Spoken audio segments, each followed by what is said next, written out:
Entertainment Soldier here, and I am back to talk about Star Trek Season 4, Episode 4, and my thoughts on this episode. Sorry for the lateness of the video. We in the UK are dealing with some really shitty weather these past couple of days. Two of the hottest days of the year, and I experienced my first wildfire.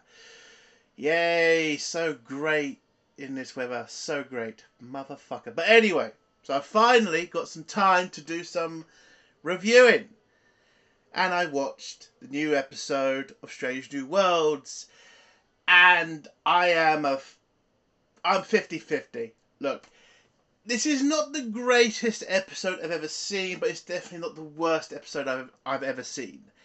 It just doesn't feel like... How do I say this?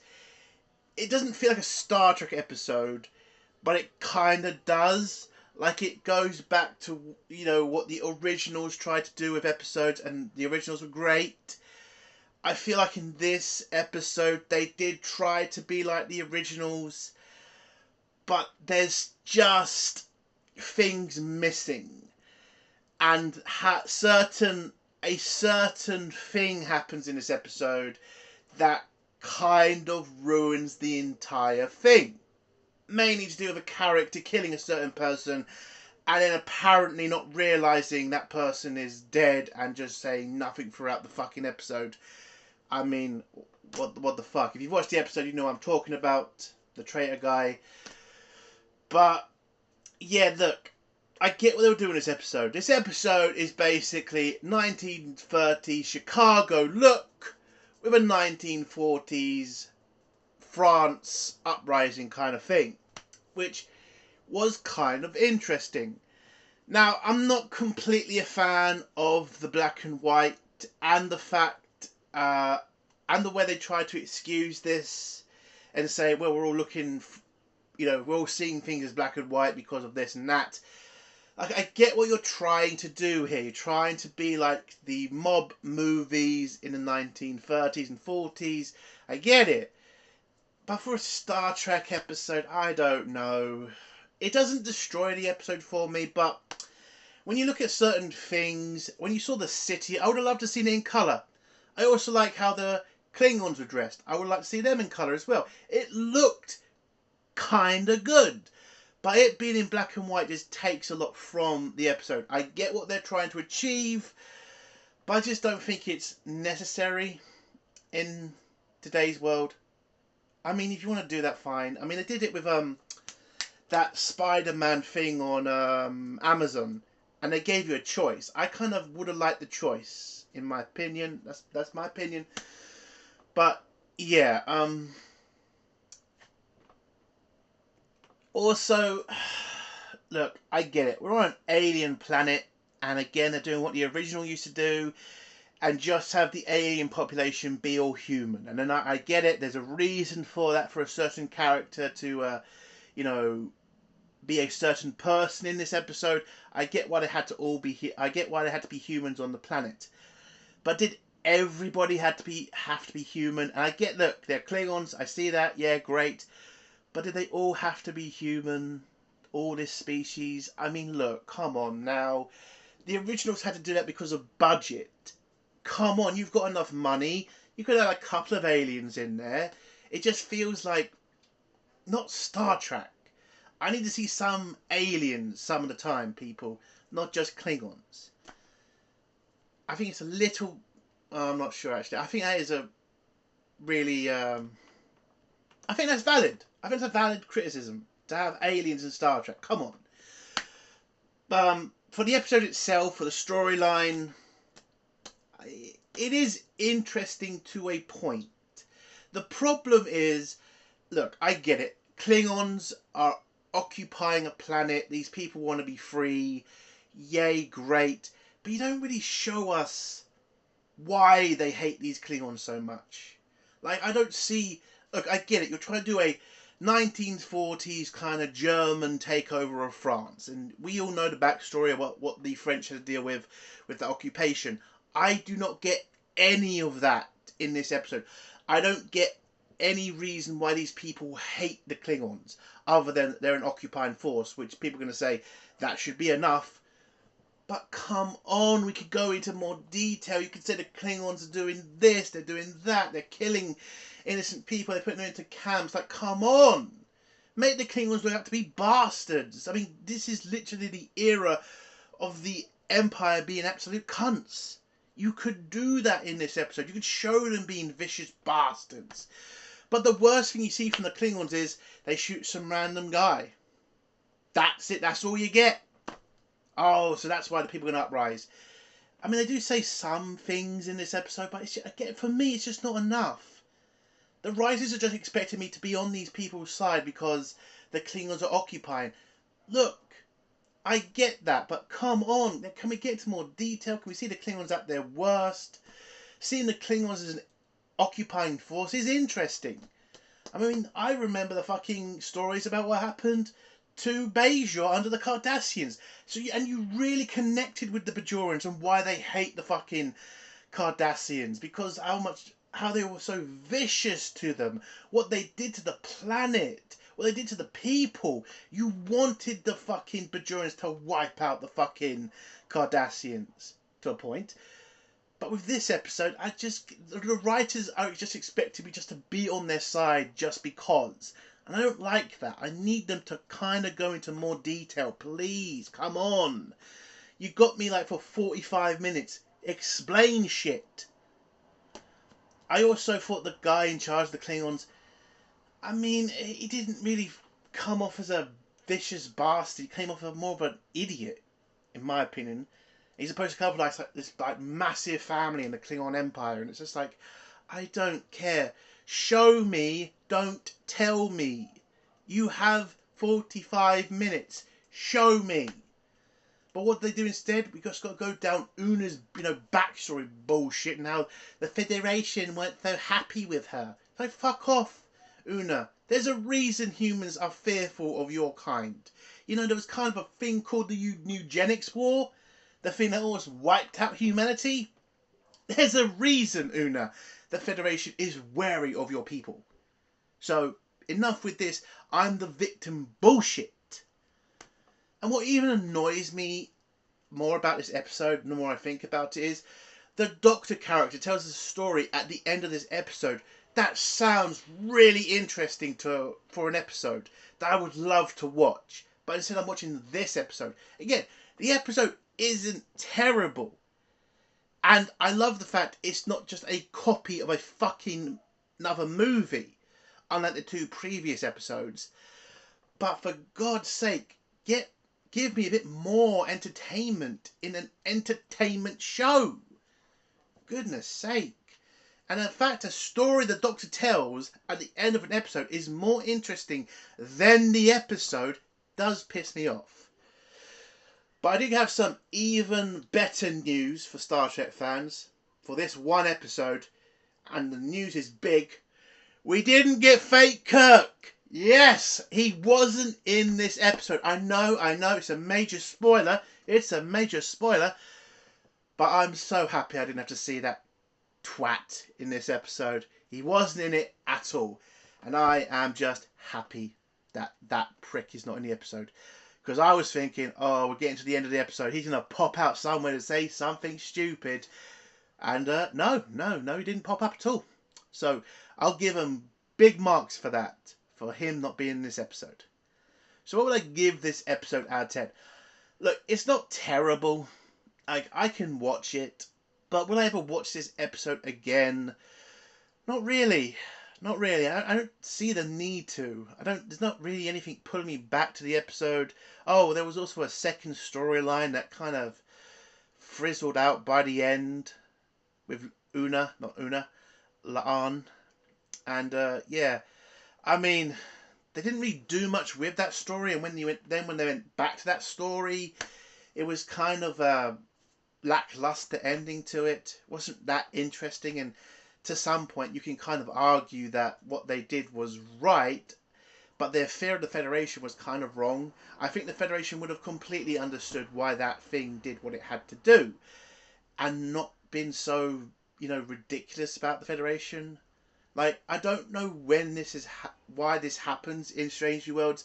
that there's always these certain sentences, these certain episodes, but they try to paint the Federation out to be these vicious bastards. But when you actually think about it, no, the Federation is actually okay. It's the writers and the actors who don't understand what the fuck they're talking about. So that does piss me off. So yeah, kind of need to move on from this hatred of the Federation, because I think it's a little bit there. So what would I give this episode out of 10? It's not a terrible episode, but I'm never going to watch it again. So what would I give it? I can't go higher than the 3.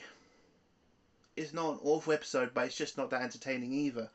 I'm just not interested in watching it again. And for me, rewatchability is the most important thing in Star Trek episodes. Again, that is what keeps this franchise alive, is rewatching these episodes. Again, I've watched Deep Space Nine the most. It's the most frequent series I've ever watched. I love it. I watch it every year. Same for Next Generation, Voyager. Not as much as Deep Space Nine, but I still watch them pretty often. But Strange New Worlds, I'm still not... I don't think we're ever going to get to that point with Strange New Worlds. I feel like as soon as they finish these seasons, I don't think I'm ever going to go back to any of these episodes. And that's the problem for the future of Star Trek. If nobody's going to rewatch these episodes, what's the point? So, yeah, it's a 3 out of 10. Let's get to spoilers now. If you don't want to hear spoilers, leave in 3, 2, 1.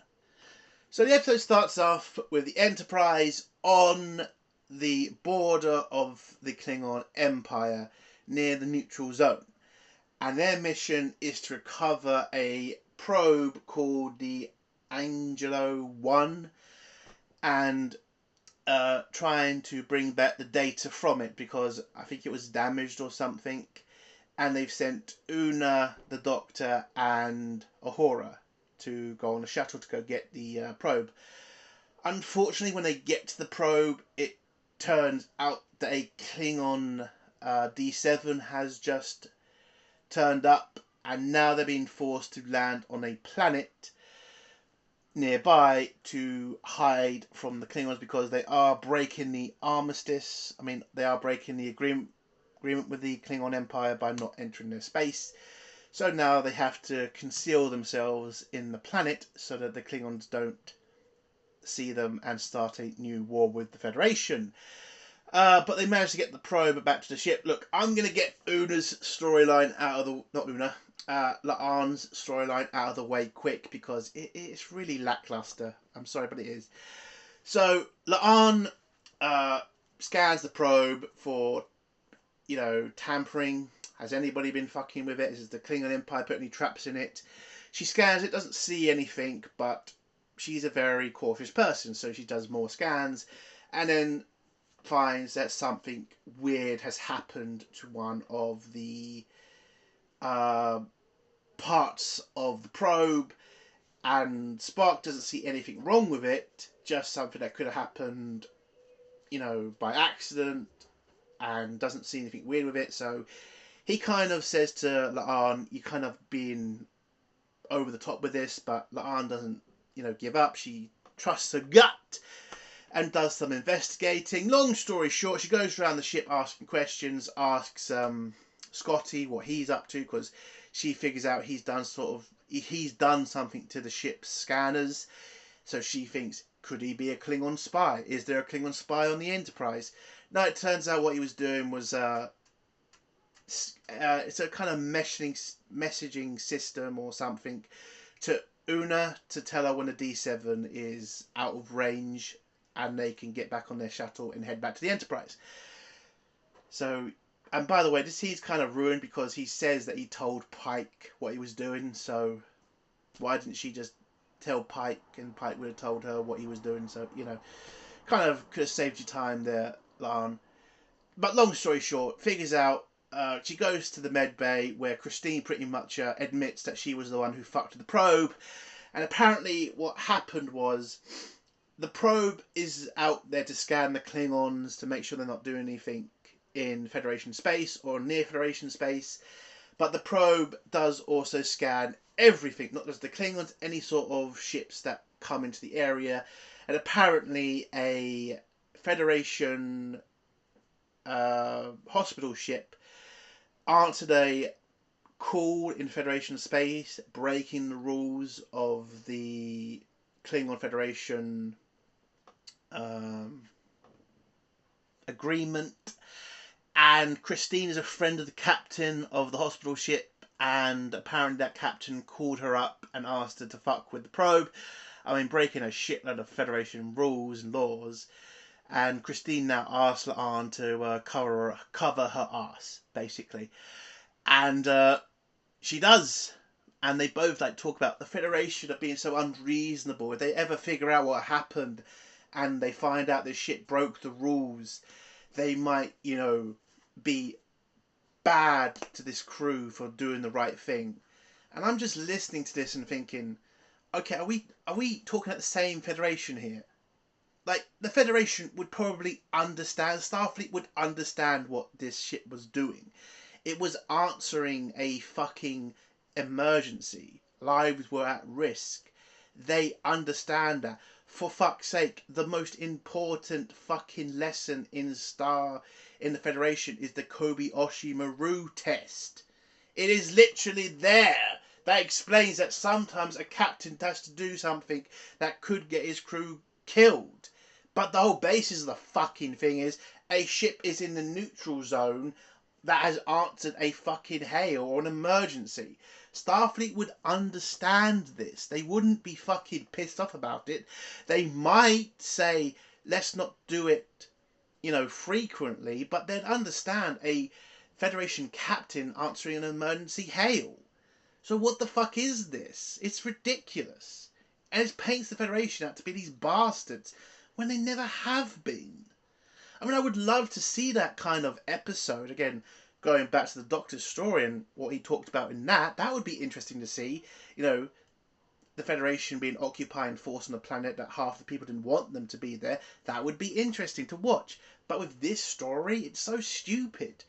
And again, we're talking about the Federation. They would understand. So breaking all these rules and these laws to protect a captain from doing the right thing, it's just dumb. And this captain should probably be fired, because if she's going to try to make another Federation officer do this, then she's probably not right to be in this job. But that's my 2 cents on it. So yeah, that's how her episode ends. Luna just tells Pike, yeah, the probe was fine, nothing happened to it, everything's good. And yeah, that's what happens with her. So back to the main story. So the shuttle lands on this planet, and the planet is called Mator or something like that. Mataya or Matora, I don't fucking know. So they land on this planet. When they get to the planet, Uhura asks the question of, what the fuck do these people look like, and how the fuck can we just mix in and hide ourselves from the Klingons? Well, luckily, Uhura, the whole planet is just full of humans, so you're all good there. And the whole planet looks like 1930 Chicago. If you watch those kind of movies, you know what I'm talking about. The hats, the clothes, and all that shit. Yeah, that is what the planet is. It's 1930 Chicago. I was kind of, okay, what are we going to do with this? It was kind of weird to see. But the black and white setting does help, I admit that. So, okay. This kind of goes a bit ridiculous pretty quick. So, they're on the planet 5 minutes, and Una bumps into this random guy, and this random guy says, Una, is that you? Doesn't say Una, says the other name, Yvette. Yvette, is that you? And it just turns out Una looks exactly like a person who's in charge of a criminal gang, I think.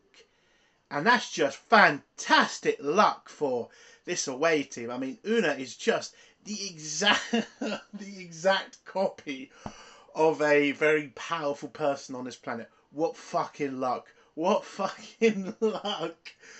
Look, I get what they're... Listen, throughout the episode, I see what they were going to, but for me, this was very boring story writing. I mean, come on. You couldn't just had them just, see the planet for a little bit and kind of, we as the audience could have viewed the planet with them, finding out what happened to this planet and why the Klingons are here and why there's so much hatred towards the Klingons.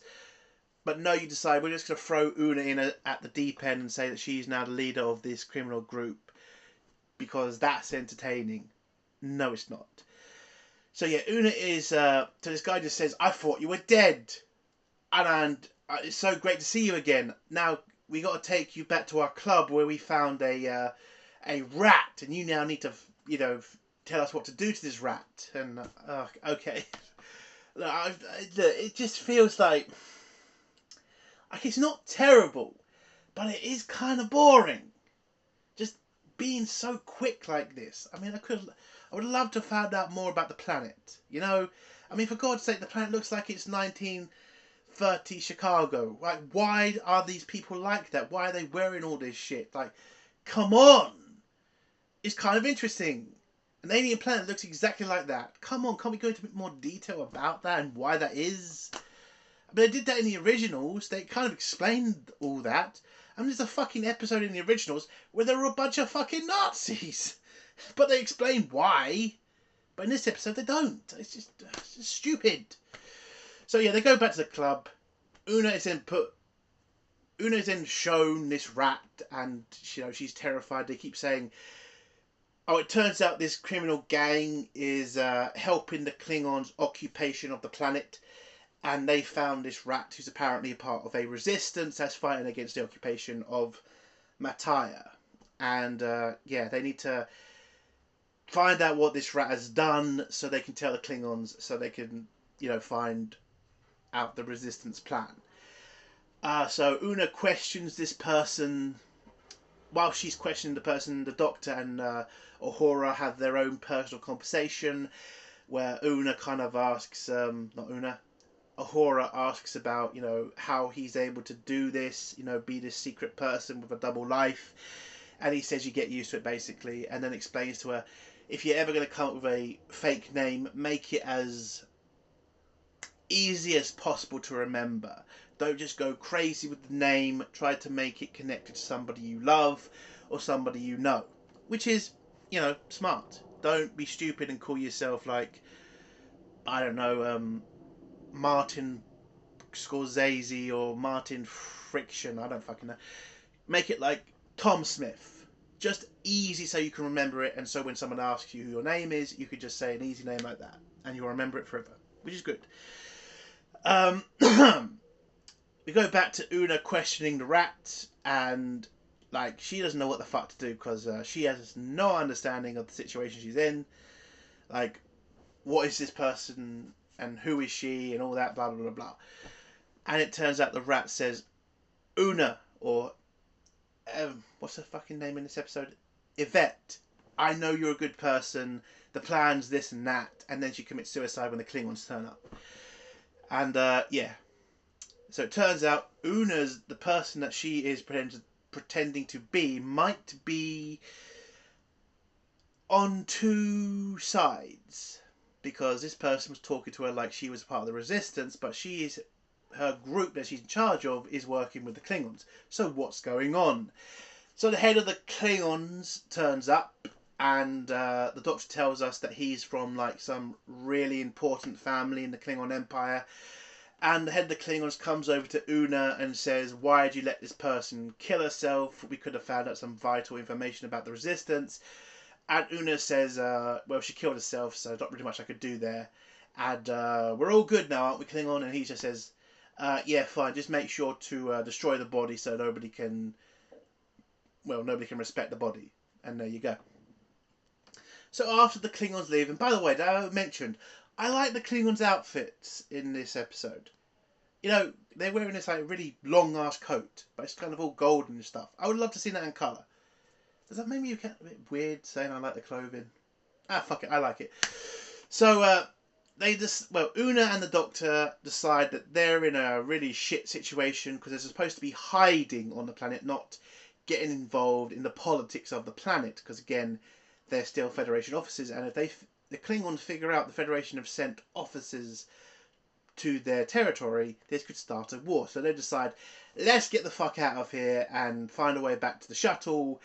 So they go out and then unfortunately go down the wrong road. Down the wrong alley or whatever, where they get stuck in a line that's what's it called?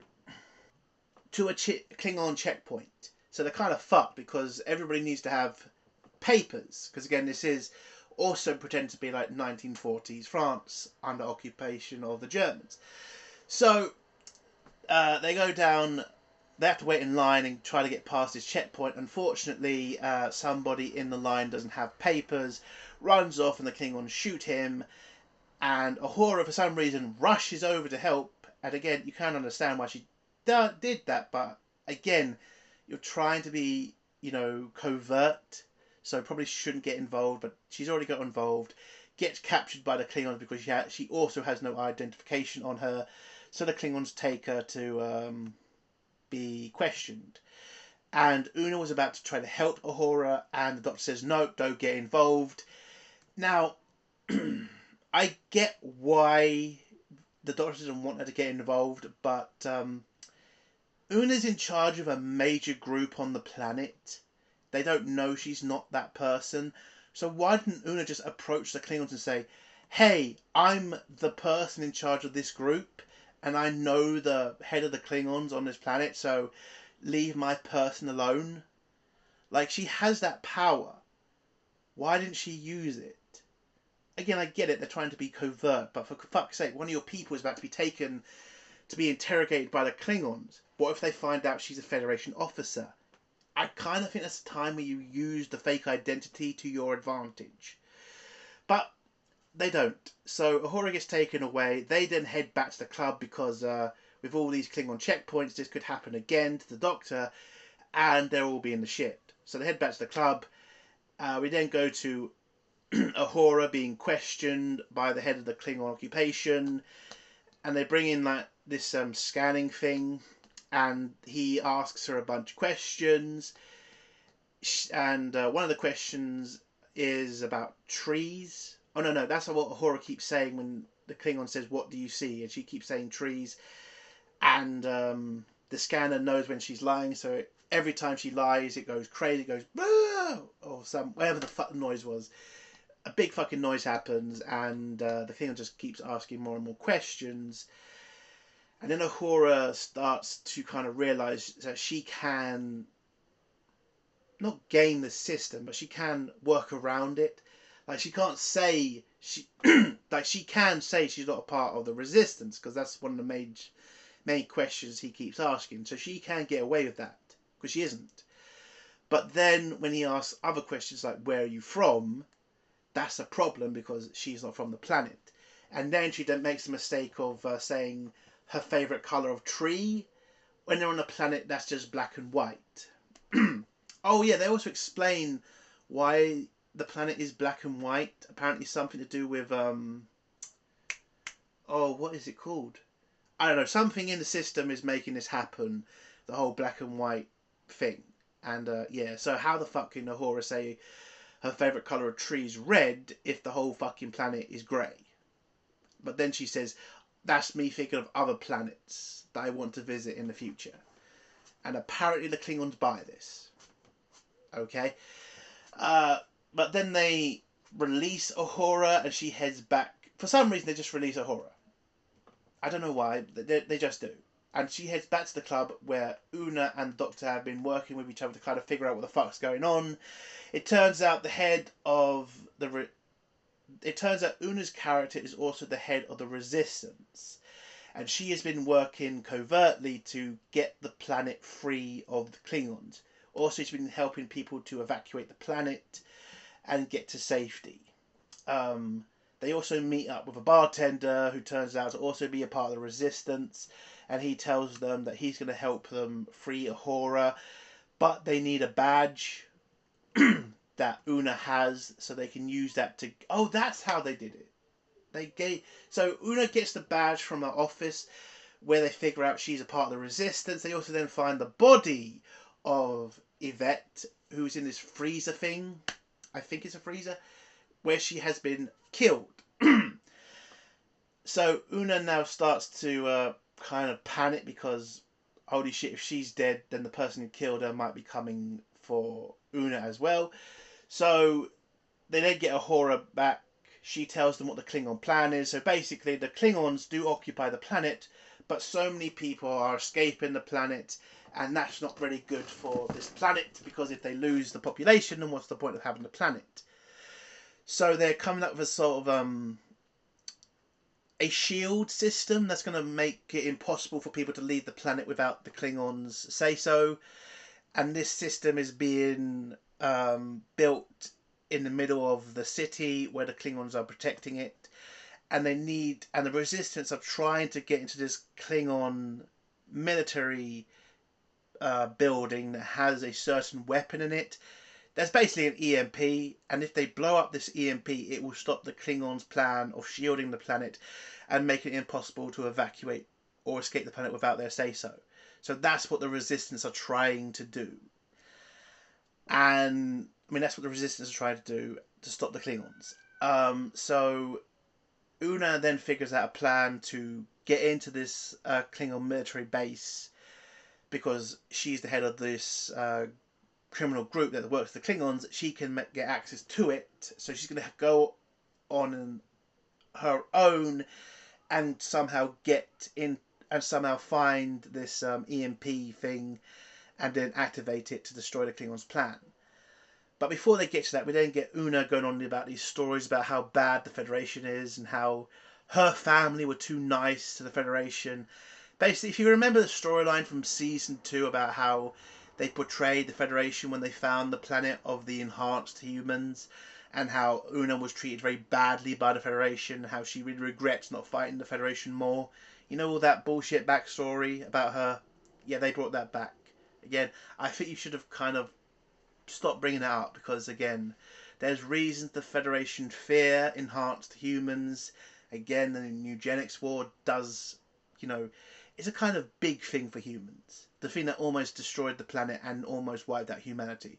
There's a weird thing this show doesn't really understand about that. Anyway, so that's the plan.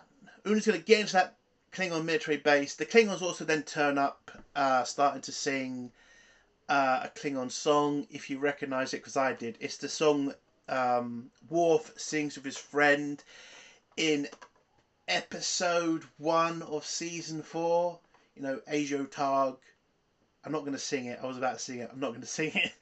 You know what Worf sings with his friend who was friends with his dad? Ajo Targ. Da, da, da. I'm not going to sing it. I'm not going to sing it.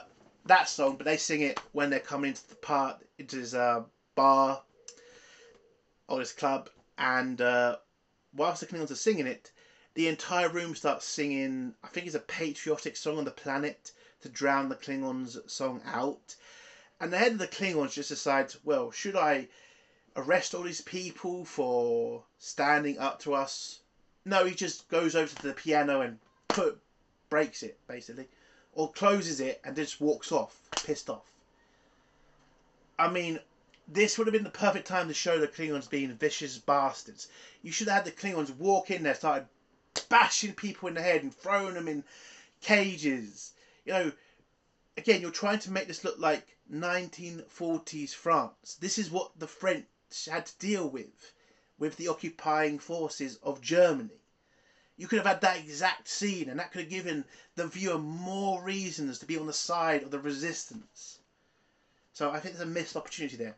But having the head of the Klingon occupying forces just go in there, close the piano and walk up in a strop, kind of ridiculous in my opinion.